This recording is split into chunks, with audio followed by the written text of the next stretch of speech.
No vídeo passado, eu compartilhei com vocês que a manifestação da realidade que a gente quer ou que a manifestação dos nossos desejos está intimamente ligado ao nosso nível de consciência. Mas o que é que nos mantém no nível de consciência que a gente está hoje? E como é que a gente faz para mudar isso? É isso que eu quero compartilhar com vocês no vídeo de hoje. Vem comigo? Eu sou a Renata Fernandes e este é o Reconexão Interior.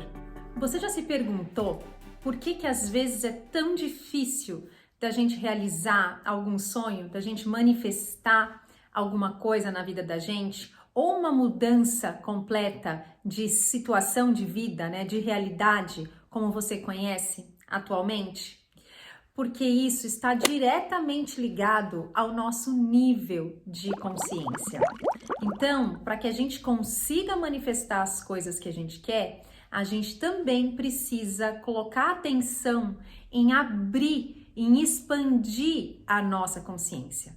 Eu já compartilhei aqui com vocês outras vezes o mapa da consciência, como foi escrito pelo professor David Hawkins. E eu gosto muito desse material porque ele é muito prático, né? Ele estabelece níveis de consciência partindo do nível 20, que está relacionado à vergonha, e indo até 1000, que é o estado de iluminação. E é muito interessante que em um dos livros dele, ele menciona que a maior parte da população, ou a média da população, consegue subir apenas 5 pontos no mapa da consciência durante uma vida. Então, para quem acredita em reencarnação, tá mais do que explicado por que é que a gente vive nessa roda de samsara, morrendo e reencarnando, voltando para a terceira dimensão. Porque a gente precisa expandir a nossa consciência para atingir níveis mais altos, né? Mas se a gente cresce apenas 5 pontos durante um período de vida, né? Se isso representa a média do que acontece com os seres humanos, então você imagina que vai demorar, dependendo do nível que você tiver, né? Se o nível for muito baixo, vai demorar vidas e vidas para a gente conseguir evoluir se a gente não colocar consciência neste processo. Se a gente não assumir as rédeas dessa situação nas nossas mãos, né? E continuar se colocando num papel de vítima. Mas por que é que a gente cresce só 5 pontos durante uma vida? A gente vai crescer apenas 5 pontos se a gente levar a nossa vida de forma inconsciente, se a gente viver esta nova oportunidade que nos é dada, acreditando que nós somos separados da nossa fonte, acreditando que nós somos vítima do mundo e de tudo aquilo que nos acontece, muito mergulhado no mundo, muito acreditando que essa realidade projetada é a nossa realidade única, né? A nossa realidade verdadeira. E então, como que a gente faz para viver de uma forma mais consciente? Existe uma chave muito legal para essa questão e eu acho que é a coisa mais bacana que eu tenho para compartilhar com vocês no vídeo de hoje. A chave para a expansão da nossa consciência são os nossos problemas. É tudo aquilo que a gente chama de problema.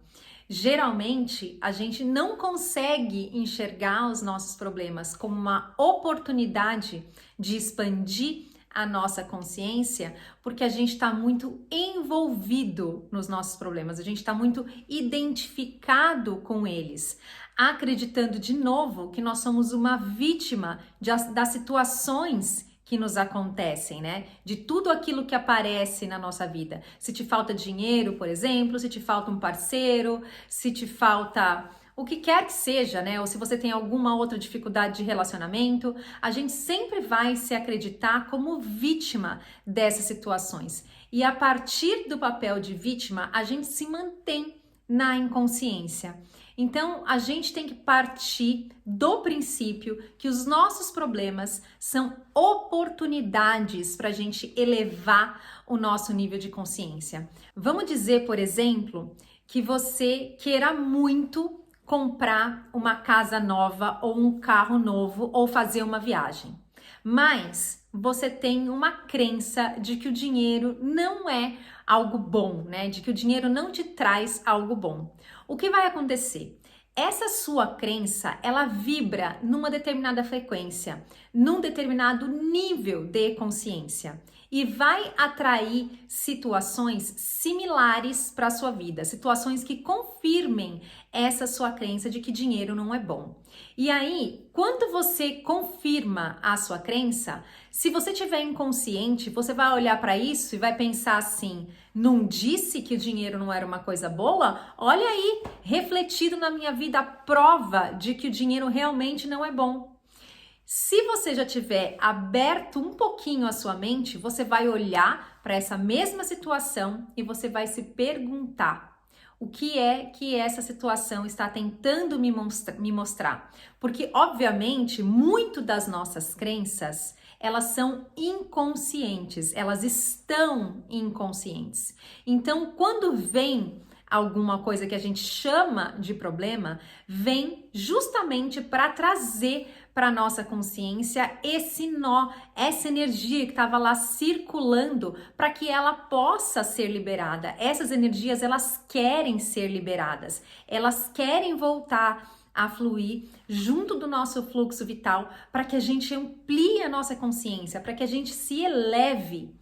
E então essa é a função dos nossos problemas, né?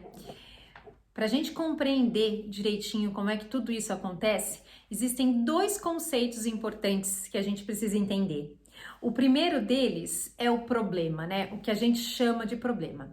A gente chama de problema tudo aquilo que nos causa dor, tudo aquilo que nos causa sofrimento. Entretanto, o nosso sofrimento, a nossa dor, ela vem de uma percepção errada. Não de uma percepção errada com relação à situação, porque os fatos, eles podem mesmo ter acontecido da forma como você imagina. O que está errado é a sua percepção sobre você mesmo. É isso que te causa dor.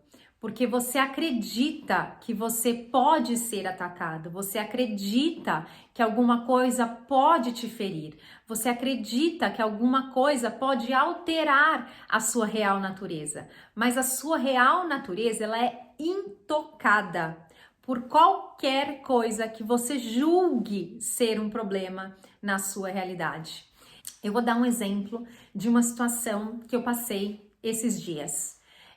Eu tinha que fazer uma reunião na escola dos meus filhos e a professora mandou um e-mail dizendo que a reunião ia ser feita em holandês. Ela ainda escreveu: olha, se você não conseguir se expressar em holandês, você pode responder em inglês, mas eu quero que a reunião seja feita em holandês porque eu consigo me expressar melhor em holandês. E esse e-mail me deixou muito incomodada num primeiro momento, com raiva, inclusive, até eu dar um passo atrás para olhar o que é que estava acontecendo. Os fatos eram: a professora me mandou um e-mail pedindo para que a reunião fosse feita em holandês. Embora em muitas outras reuniões que eu já tive com essa mesma professora, eu sempre pedi para ela para que as reuniões fossem feitas em inglês, porque eu não consigo falar holandês. Eu entendo muito pouca coisa do holandês. E no dia a dia, aqui, a gente usa o inglês. Até nas vezes que a gente tenta conversar em holandês com alguém, quando o holandês percebe que seu holandês não é bom, ele na mesma hora muda para o inglês, porque eles são conhecidos como um dos povos que melhor fala inglês no mundo, fora os países que são nativos nessa língua, obviamente. E, inclusive, a professora do meu filho também fala muito bem inglês e eu entendo esse pedido dela. É óbvio que ela se sente muito mais confortável conversando comigo na língua dela, né, na língua na qual ela é nativa, do que em inglês. Mas não é uma questão de conforto, uma vez que eu não consigo falar holandês ainda não consegui aprender, eu não uso holandês no meu ambiente de trabalho. Mas a questão é, você vê, isso me deixou muito incomodada. E o fato é que ela me fez um pedido. ela me fez um pedido que eu poderia olhar e responder: olha, eu adoraria conversar com você em holandês nessa reunião, mas infelizmente o meu nível de holandês ainda não me permite fazer uma reunião para falar sobre o meu filho, sobre as dificuldades que ele está tendo na escola. Então eu prefiro que essa reunião seja em inglês e eu tenho certeza de que a gente vai conseguir resolver isso da melhor forma possível. Ao invés de ficar com raiva, ao invés de ficar estressada por causa disso, né? Então, resumindo aqui a situação, o problema foi o e-mail que a professora me mandou? O problema foi a intenção dela por trás desse e-mail? Não. O problema é a minha interpretação, é a minha percepção da situação. Quando ela me mandou esse e-mail, eu me senti questionada nas minhas capacidades. E isso me deu insegurança, me deu medo, me deu raiva, me trouxe a grande oportunidade de olhar para todos esses sentimentos. Porque se eu me senti muito incomodada ao ser questionada dentro das minhas capacidades, será que eu confio nas capacidades que eu tenho? Então a gente tem que aproveitar esses momentos para olhar com franqueza, para olhar com clareza para o que está acontecendo. Então, no fim das contas, o meu incômodo não tinha nada a ver com as intenções da professora. E as intenções da professora não são algo que eu possa fazer alguma coisa a respeito. O que eu posso mudar é a forma como eu me sinto com relação a isso. Eu posso olhar para mim mesma e reconhecer que quem eu sou de verdade não tem nenhuma limitação. Quem eu sou de verdade é perfeito, é completo e se basta.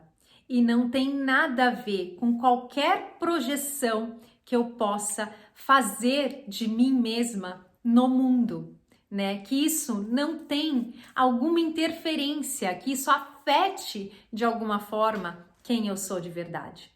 A hora que eu consigo fazer essa reflexão, a hora que eu consigo entender essa verdade fundamental, essa minha dor é integrada. Essa minha dor já não faz nenhum sentido, já não tem nenhum propósito de continuar existindo. E essa é a finalidade única destes acontecimentos. Essa é a finalidade única dos problemas que aparecem na nossa vida. Então perceba que a gente pode analisar isso a partir de 3 aspectos do nosso ser. A partir das nossas emoções, a partir dos nossos pensamentos e a partir das nossas ações. Porque estes 3 aspectos combinados, eles vão determinar o nosso nível de consciência. Então, se você estiver passando por algum problema na sua vida, olhe primeiro para quais são os seus sentimentos, os pensamentos e as ações que você toma decorrente desses outros 2 no mundo, porque isso vai determinar o seu nível de consciência. E é a partir do reconhecimento desse nível de consciência que você está, a partir da clareza a respeito disso, é que você vai olhar e vai falar para você mesmo: eu não quero mais reagir desta forma a este tipo de situação. Se eu não quero mais reagir desta forma a esse tipo de situação, como é que eu gostaria de ser? Esse é o nível de consciência que eu estou. Aonde é que eu gostaria de estar? Para onde é que eu gostaria de ir? Como é que você vai saber para onde você gostaria de ir? Você vai olhar de novo para as suas emoções, para os seus pensamentos e para a forma como você age. Ou talvez fazer o processo reverso, né? Eu gostaria de agir de tal forma, porque é a partir da forma como a gente age que a gente vai ter disparado na nossa mente alguns pensamentos e, por consequência, os nossos sentimentos. E o pacote desses 3 juntos é que vai determinar o nosso nível de consciência ou a energia principal onde a gente está vibrando. Então, se você quer mudar o seu nível de consciência, para atrair o que quer que seja na sua vida, para mudar a sua realidade, para ver as coisas acontecendo de forma diferente, comece a olhar com mais carinho para os seus problemas. Comece a olhar para os seus problemas como uma oportunidade para que isso aconteça, né? Muitas pessoas vão assistir esse vídeo e vão achar ele super legal, mas não vão colocar isso em prática. E o ideal é que a gente coloque em prática, porque senão a nossa vida continua a mesma. E aí não adianta reclamar que você não consegue manifestar as coisas que você quer, né? A gente precisa mudar internamente primeiro. É isso que significa dizer que a gente tem que mudar internamente para a gente ver as mudanças refletidas no nosso cenário. Nos próximos vídeos eu vou conversar mais com vocês sobre esse assunto, porque tem bastante coisa para compartilhar, mas era isso que eu queria compartilhar com vocês no vídeo de hoje. Eu espero que ajude vocês a olharem para as questões que afetam a vida de vocês de uma forma mais consciente, de uma forma mais clara, né? Deixando de se colocar no papel de vítima e assumindo com muito poder o seu papel de criador da sua realidade, tá bom? Muito obrigada! Se você gostou desse vídeo, deixa aí o seu curtir e até o próximo vídeo.